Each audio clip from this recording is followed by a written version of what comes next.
नमस्कार दोस्तों, स्वागत है आप सभी का आपके अपने YouTube channel Shyam class study में। आशा करता हूँ आप सभी लोग अच्छे होंगे, स्वस्थ होंगे और घर पर रह कर के आप अपने आरआरबी एनटीपीसी भर्ती परीक्षा 2025 की मन लगा करके तैयारी कर रहे होंगे। आज के इस वीडियो में मैं आप सभी लोगों के लिए आरआरबी एनटीपीसी में पूछे जाने वाले जीके जीएस के अति 40 महत्वपूर्ण प्रश्नों का प्रैक्टिस सेट लेकर के आया हूँ, जो आपके एग्जाम के लिए सबसे ज़्यादा महत्वपूर्ण है। तो आज के इस वीडियो को आपको शुरू से लेकर के एंड तक फुल वॉच करते रहना है। वीडियो पसंद आए तो आप लोग वीडियो को एक बार लाइक और चैनल को आप लोग ज़रूर सब्सक्राइब कर लीजिएगा। तो चलिएगा फिर शुरू करते हैं। तो पहला प्रश्न आ जाता है, कुतुबुद्दीन ऐबक की राजधानी कहाँ थी? तो बताओ कहाँ पर थी? तो कुतुबुद्दीन ऐबक की जो राजधानी थी वो थी लाहौर। एक का बी ऑप्शन करेक्ट आंसर हो जाएगा। दूसरा प्रश्न आ जाता है आपके सामने के प्रतिनिधित्व के बिना कराधान नहीं किस क्रांति का नारा था? तो बताओ ये नारा कौन सी क्रांति में दिया गया था? प्रश्न संख्या 2 का राइट आंसर क्या हो जाएगा? तो ये नारा दिया गया था अमेरिकी क्रांति में, यानी 2 का ए ऑप्शन करेक्ट आंसर हो जाएगा। प्रश्न संख्या 3 आ जाता है आपके सामने कि मानव शरीर का सामान्य तापमान कितना डिग्री फ़ारेनहाइट होता है? तो बताओ कितना होता है मानव शरीर का तापमान? ये आपको बताना। 3 का राइट आंसर क्या हो जाएगा? तो ये होता है 98.6 फ़ारेनहाइट। 3 का बी ऑप्शन करेक्ट आंसर हो जाएगा। चौथा प्रश्न आ जाता है आपके सामने, गेट की स्थापना किस वर्ष हुई? तो बताओ कब हुई थी गेट की स्थापना? प्रश्न संख्या 4 का राइट आंसर क्या हो जाएगा? तो गेट की स्थापना है, ये स्थापना हुई थी 1947 में। 4 का सी ऑप्शन देने वालों का सभी का राइट आंसर हो जाएगा। अगला प्रश्न आ जाता है प्रश्न संख्या 5 है कि राष्ट्रीय पक्षी दिवस कब मनाया जाता है? तो बताओ कब मनाते हैं राष्ट्रीय पक्षी दिवस? प्रश्न संख्या 5 का राइट आंसर क्या हो जाएगा? तो प्रत्येक वर्ष 12 नवंबर को राष्ट्रीय पक्षी दिवस मनाया जाता है। 5 का सी ऑप्शन करेक्ट आंसर हो जाएगा। छठवें नंबर का प्रश्न आ जाता है आपके सामने कि समुद्र के जल में लवण की औसत मात्रा कितनी होती है? तो बताओ कितनी होती है? तो समुद्र के जल में जो लवण की औसत मात्रा होती है ये होती है 35%, यानी 6 का डी ऑप्शन करेक्ट आंसर हो जाएगा। अगला प्रश्न है प्रश्न संख्या 7 आ जाता है आपके सामने, किसी वृक्ष की आयु की गणना किसके द्वारा की जाती है? तो बताओ किससे करते हैं हम किसी वृक्ष की आयु की गणना? प्रश्न संख्या 7 का राइट आंसर क्या हो जाएगा? तो तने के घेरे से की जाती है। डी ऑप्शन राइट आंसर हो जाएगा। 8वें नंबर का प्रश्न आ जाता है आपके सामने कि भारत का सबसे बड़ा उद्यम क्या है? तो बताओ कौन सा है, ये आपको बताना है। तो भारत का जो सबसे बड़ा उद्यम है ये है रेलवे। 8 का बी ऑप्शन करेक्ट आंसर हो जाएगा। 9वें नंबर का प्रश्न आ जाता है कि राज्य सरकार के विधि सलाहकार कौन होता है? तो बताओ कौन होता है? प्रश्न संख्या 9 का राइट आंसर क्या हो जाएगा? तो राज्य सरकार का जो विधि सलाहकार होता है ये होता है एडवोकेट जनरल, यानी 9 का ए ऑप्शन करेक्ट आंसर हो जाएगा। 10वें नंबर का प्रश्न आ जाता है कि लोकसभा में शून्यकाल की अधिकतम अवधि कितनी होती है? तो बताओ कितना होता है, यानी अधिकतम समय कितना होता है शून्यकाल का? तो ये होता है 1 घंटा। 10 का बी ऑप्शन करेक्ट आंसर हो जाएगा। प्रश्न संख्या 11 आ जाता है आपके सामने कि पंचतंत्र किस काल में लिखा गया था? तो बताओ कौन से काल में लिखा गया था? तो पंचतंत्र है, इसे जो लिखा गया था वो गुप्त काल में लिखा गया, यानी 11 का डी ऑप्शन देने वालों का राइट आंसर हो जाएगा। 12वें नंबर का प्रश्न आ जाता है आप लोगों के सामने कि लोक हितवादी के नाम से किसको जाना जाता है? तो बताओ कौन से व्यक्ति को जाना जाता है लोक हितवादी के नाम से? प्रश्न संख्या 12 का राइट आंसर क्या हो जाएगा? तो ये जाने जाते हैं Gopal Hari Deshmukh. A option correct answer हो जाएगा। अगला प्रश्न आ जाता है प्रश्न संख्या 13 की अंतर्राष्ट्रीय दिनांक रेखा किस महासागर से होकर के गुजरती है? तो बताओ ये रेखा कौन से महासागर से गुजरती है? प्रश्न संख्या 13 का आंसर आपको बताना। जब तक मैं आपको प्रश्न संख्या 13 के ऑप्शन दिखा रहा हूँ तब तक आप लोग वीडियो को लाइक करके चैनल को आप लोग जरूर सब्सक्राइब कर लीजिएगा और इस वीडियो को आप अपने सभी दोस्तों के पास ज़रूर से ज़रूर शेयर कर दीजिएगा। तो बताओ ये रेखा कहाँ से होकर के गुजरती है? तो ये गुजरती है प्रशांत महासागर से। बी ऑप्शन देने वालों का राइट आंसर हो जाएगा। प्रश्न संख्या 14 आ जाता है आपके सामने कि शरीर की रक्षक कोशिका किसे कहा जाता है? तो बताओ किसको कहते हैं? तो शरीर की रक्षक कोशिका ये WBC को कहा जाता है। 14 का डी ऑप्शन राइट आंसर हो जाएगा। प्रश्न संख्या 15 है आपके सामने, कद्दू दिवस किस तिथि को मनाया जाता है? तो बताओ कब मनाया जाता है कद्दू दिवस? तो कद्दू दिवस है 29 सितंबर को मनाया जाता है। प्रश्न संख्या 15 का डी ऑप्शन करेक्ट आंसर हो जाएगा।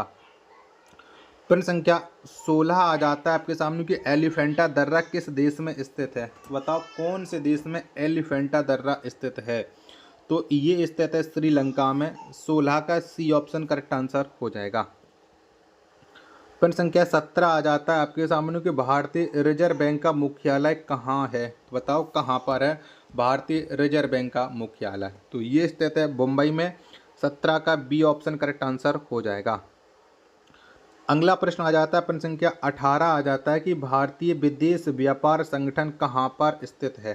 तो बताओ कहाँ पर है? तो भारतीय विदेश व्यापार संगठन ये नई दिल्ली में स्थित है। 18 का ए ऑप्शन करेक्ट आंसर हो जाएगा। 19वें नंबर का प्रश्न है कि यूर्ट किस प्रजाति का घर है? तो बताओ ये कौन से प्रजाति घर है यूर्ट? 19वें प्रश्न का राइट आंसर क्या हो जाएगा? तो ये है खिरजे प्रजाति का घर, यानी 19 का सी ऑप्शन देने वालों का सभी का राइट आंसर हो जाएगा। 20वें नंबर का प्रश्न आ जाता है कि सुब्रोतो कप का संबंध किस खेल से है?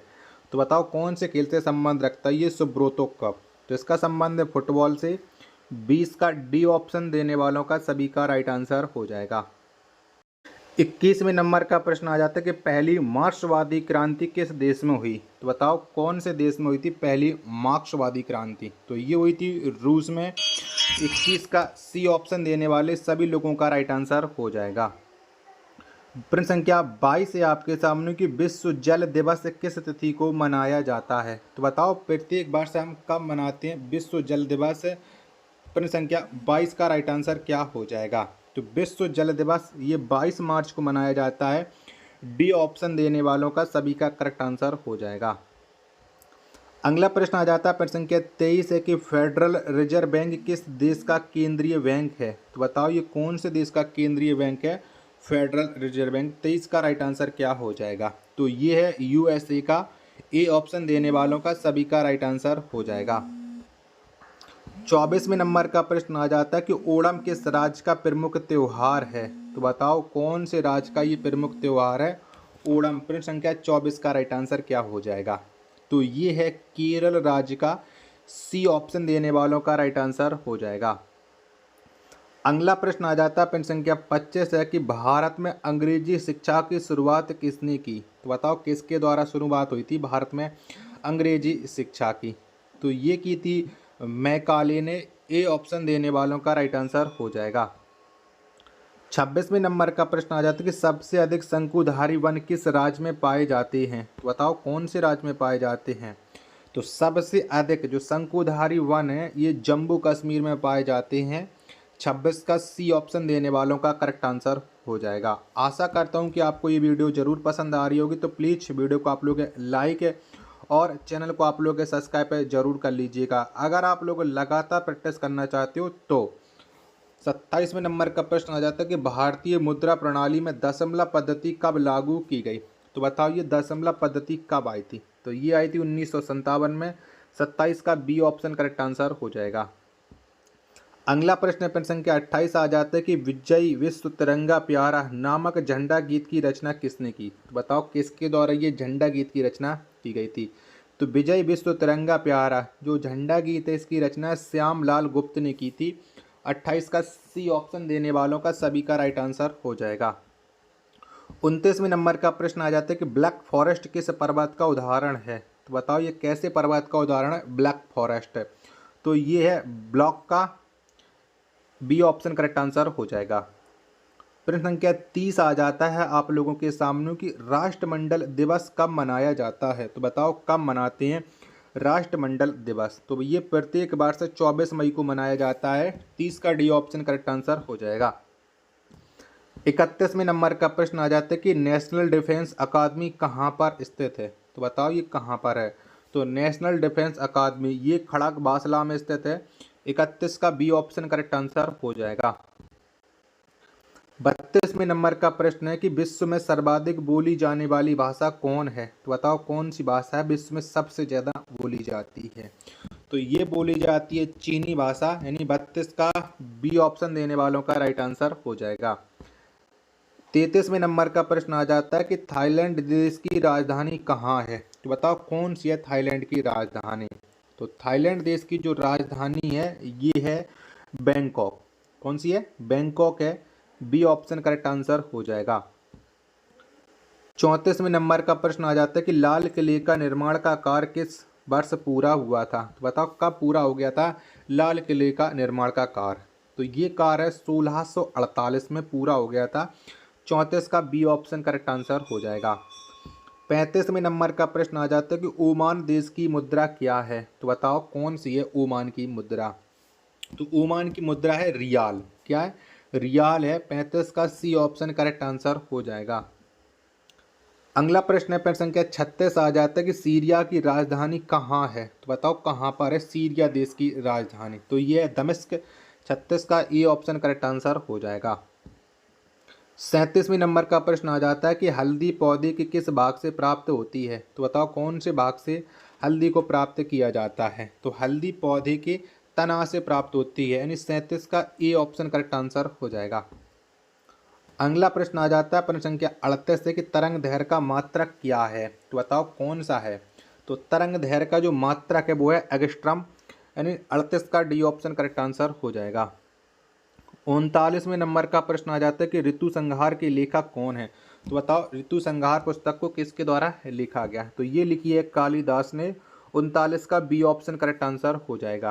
प्रश्न संख्या 40 और अंतिम प्रश्न है आज के इस सेट का कि NH6 कहाँ से कहाँ तक फैला है, तो बताओ कहाँ से कहाँ तक है। NH6 नेशनल हाईवे 6, तो ये मुंबई से कोलकाता तक है।